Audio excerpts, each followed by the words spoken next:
How's it going, guys? Cody guys back again, dropping out another video. Right, guys, this time it's a story in the Islington Tribune. Link in the description below, like I always do. Another failure, guys, another failure by the prisons that resulted tragically in a prisoner leaving prison in a body bag again. This time it's 32-year-old TyroneGivans. God bless Tyrone, may he rest in peace. So anyway, the headline reads, "Deaf prisoner was found dead in his Pentonville cell after referral failing."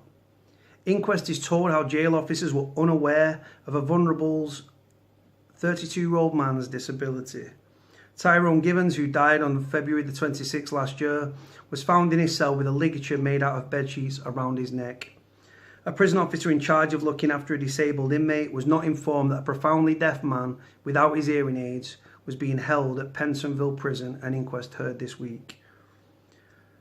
TyroneGivans, 32, was found dead in his cell with a ligature made out of bed sheets around his neck on February the 26th last year. A jury at St. Pancras Coroner's Court is expected to come to a conclusion about the circumstances of his death next Thursday. Angela Augustine, Mr. Givans' mother, in a statement read out in court, highlighted how the father of one was left feeling vulnerable without his hearing aids in the Caledonian Road jail. She said Mr. Givans' aunt had raised concerns to prison officers because he wasn't happy in his wing because there was a lot of drugs. Mr. Givans had been bullied by fellow inmates and a prison officer had to retrieve his shoes for him, the court heard. Miss Augustine said he didn't intend to take his own life. He was desperate and it was a cry for help. If he got the help, we would have got him back on track. She described her son as a beautiful spirit and a beautiful soul, who had a very close relationship with his 8-year-old daughter. He was profoundly deaf from birth and had a hearing aid in both ears, she said. Taking to the stand to further explain her son's disability, Miss Augustine said, "I want people to understand. Tyrone not having his hearing aids is like a visually impaired person not having a guide dog or someone who can't walk having a wheelchair. He really struggled." She added that living without his hearing aids meant that you were by yourself with just your inner thoughts. Mr. Givans had received a hearing aid for one ear after 2 weeks in prison when his mother retrieved it from his ex-girlfriend's house through a relative. The Equalities and Foreign National Officer at the prison told the court he was not informed about Mr. Givans' disability by his colleagues. During cross-examination by Adam Wagner, the barrister representing Mr. Givans' family, it was revealed about the prison officer who previously labelled the lack of referral a massive failing to the Prison and Probation Ombudsman. He admitted, "I do feel I should have been made aware about Mr. Givans and the equality policy of the prison wasn't quite achieved with his treatment." Wasn't quite achieved. You're having a laugh. Fucking failing again. Disgusting, guys. This is a deaf man. Unbelievable.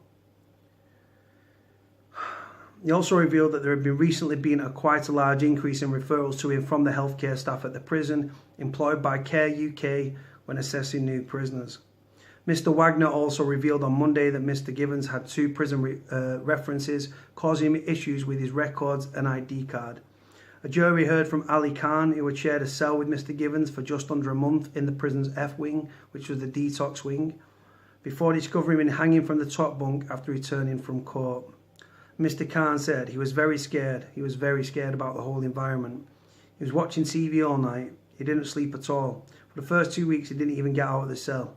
Pentonville is full of drugs. I think he was on spice. Mr.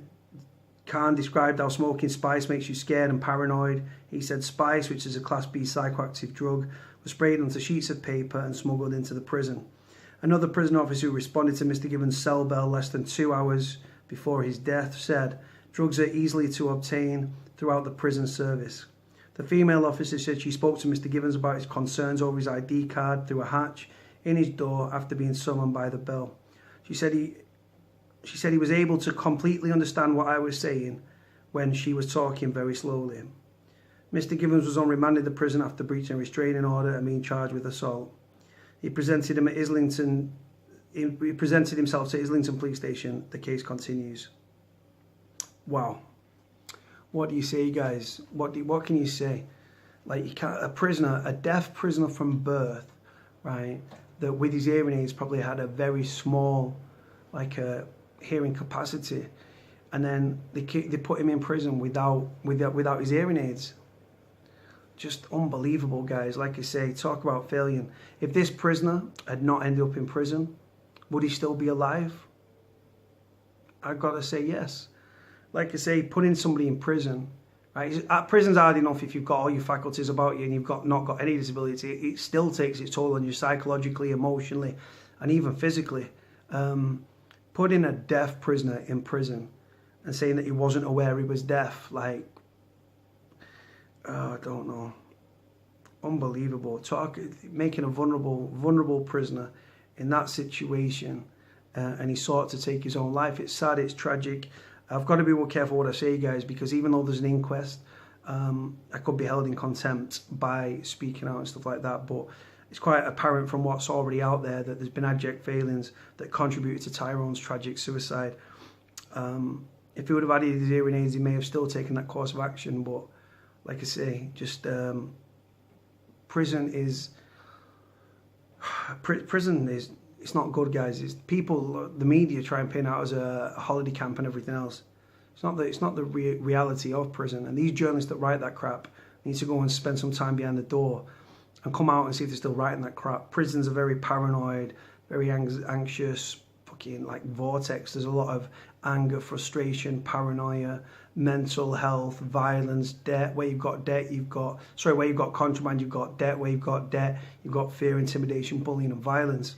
And tragically and sadly, the amount of people leaving prison in a body bag is absolutely off the scale. I genuinely do believe that this year we're going to see, again, record levels of assaults and self-harm, sadly. And I think this year we're going to see record levels of suicides in our prison. This was obviously, this incident with TyroneGivans, God bless him, took place in February of 2018. But the thing is, at the end of this, right, the people get held to account, the people's heads roll, do they face criminal charges for neglect, like, and stuff like that, which, like I say, in my opinion, directly contributed to his death, to the suicide and stuff like that? No. There's no accountability, guys. Unfortunately, as we know, prisoners' lives are disposable. The government don't care, prison officers don't care. Like I say, the inquest at the end of it, they'll report the findings, and then what will happen, the prison will release a statement. We fully take on board. I'll tell you straight, the recommendations, apparently the inquest will be finished this Thursday and they'll find their conclusion. And I'll tell you straight, this is what will happen. The prison will be then contacted. They'll say, right, since Tyrone's tragic death, suicide, our thoughts and prayers are with his friends and his family. We fully take on board what the recommendations are by the coroner's court and stuff like that. We have now increased prison officer numbers by 3,333 ahead of schedule.